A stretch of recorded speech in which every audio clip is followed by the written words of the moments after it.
think the general question that was asked of us, and I don't want to. I kind of want to make sure I'm getting this correctly. The issue is, what's the biggest thing in town, right? Like, what's the biggest question going on in town? And the one question that says, hey, this has been asked a lot, right, is, why are we planning to build a new station instead of renovating what we have? And it seemed that some of the answers we've been given out there, right, is that it costs more to renovate the existing station than to build new. So I suspect that that's a big question mark in the minds of voters, because we haven't, and this is, I don't want to read into this, but I think what Matt is saying is, and his exact question is, where is this mandated? Like, in other words, what are these codes? So for clarification reason, and I think it's a good idea to put this right in the frequently asked questions, although it will be a little bit longer of an answer than we've typically been providing. So one of the biggest things is Category 4, right? So the International Building Code that deals with existing buildings is the IEBC. And the IEBC has what they call categories of renovation, right? So if you are adding or removing or modifying more than 50% of the space, then the entire building has to be brought up to code. It doesn't matter if half the building is being used for sleeping rooms or offices or administrative areas or trucks, right? Once you mess with more than 50% of the area, then it has to come up to full compliance. So we actually have that in our report. It's in the feasibility report. But I think what we should do for the frequently asked questions is put down the chapter and verse, right? In other words, the Massachusetts State Building Code is predicated on the IEBC. IEBC, this chapter, this paragraph, specifically requires that the buildings come up to current code compliance. And the issue with that, and I'm going to read right from the code, right? This is a quote from the code. For buildings with concrete or unreinforced masonry walls, when the work area exceeds the 50% of floor area, then all of the structural and concrete masonry walls, both gravity and lateral load resisting walls, are required to be secured to the floor and the roof deck above to meet this code. So in essence, what that means is we not only have to bring the whole building up to code, we have to bring the structure up to code. That includes the foundations, which is considered the floor, and that includes the framing of the existing building. So, and that's in our feasibility study, which was one of the reasons it was driving the decisions as to what we could and couldn't do. The second thing that hit home with the existing building is the International Building Code, which again is the Massachusetts State Code, requirements for Category 4 buildings. The IBC defines, so Category 1 building is essentially a temporary building. Category 2 buildings is anything that doesn't fall into Category 3.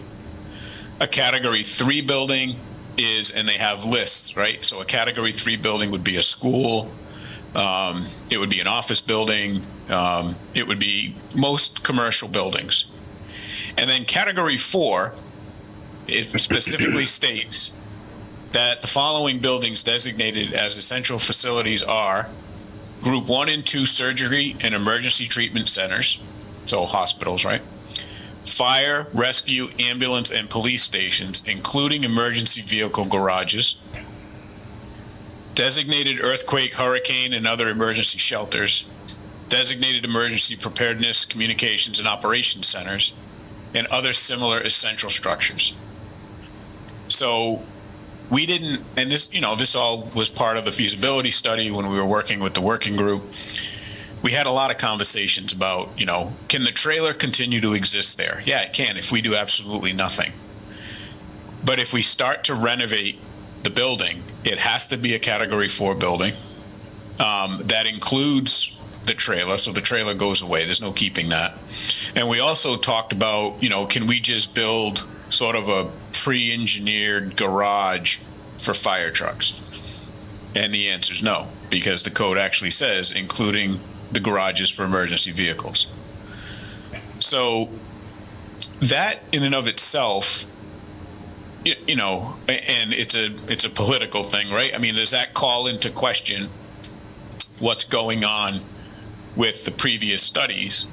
And Matt has given us, so much information on this, both when we started the project, during the study, and he's continuing to share information.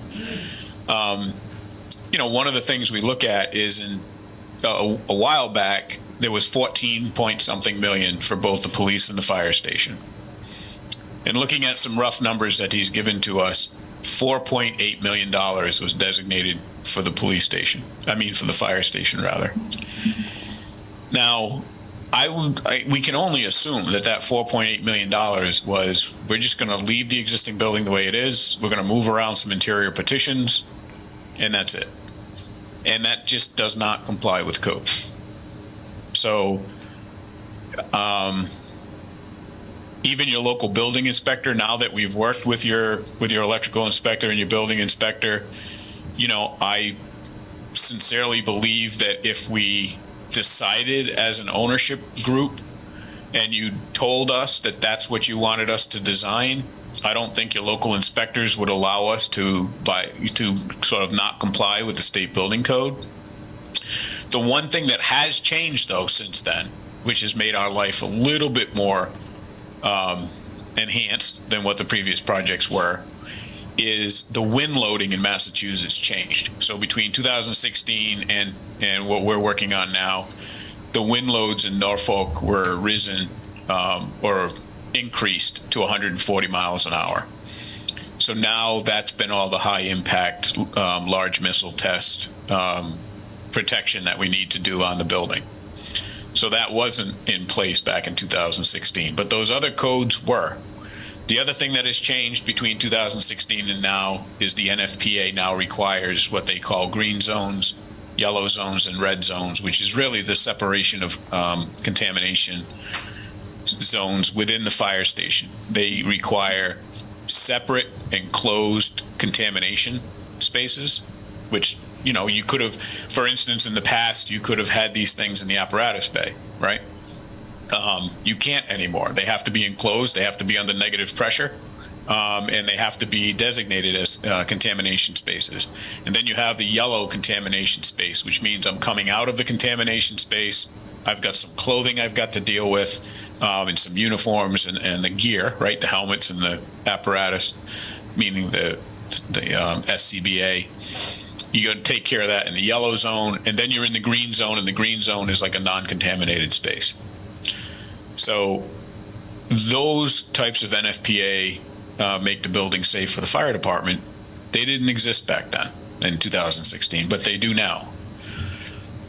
So if someone were to, and I guess people around town are asking that big question, right? Which is, what's the big differences? And I would say that that's part of the big differences. Those things. There's more, and I could go on, but I think that those pieces right there added a lot. Number one, it adds square footage.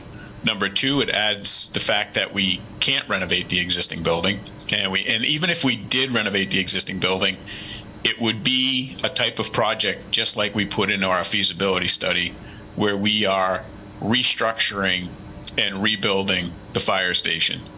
And I think the town knows this, because if, the information that Matt has shared about the police station, that existing building was completely restructured.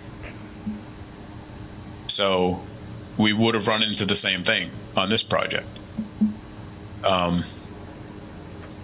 Now, I said a lot. Maybe there's a way we can condense that. I think we're going to have to, Ron. and put it into the frequently asked questions. But the three big components there are two code requirements that were simply not considered back in 2016. And if they were considered, then we really got to take a good hard look at that $4.8 million, right? Which was part of that 14 million. And again, I don't want to misquote things. I'm just reading from a Excel spreadsheet that we received. And then the other part of that is the RFQ that came out, right? The RFQ that came out said that we're looking for a fire station of between $10 and $12 million, not including soft costs. So if you take the $12 million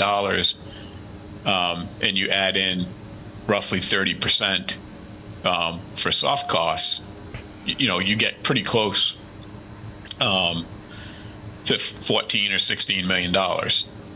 And so I think that's what we've been talking about during our committee meetings, where someone says, where'd this $16 million come from? And Kevin, you and I spoke, and it was, when the RFQ for this project was getting crafted, there were just a lot of assumptions made, right? Well, yeah, I mean, we didn't have any feasibility study or anything to go off of, so it was... Right. So it's not so much that our discussions have been, what's the big difference between then and now? The information that Matt shared is that, the town had $14 million to do both the police and fire station. Things got derailed a little bit when they decided not to do a combined facility, but they decided to do two separate facilities and then purchase a building to renovate for the police. So, even that project had a lot of big decisions that took place after a number was already decided. And I think the difference that we're doing here, when people say, what's the decision or what was the thought in deciding to build new, it comes down to money, right? What's the least expensive thing to do that's going to give you something that's going to last, and you're never going to have to expand it or add on to it because you run out of space in 10 or 15 years.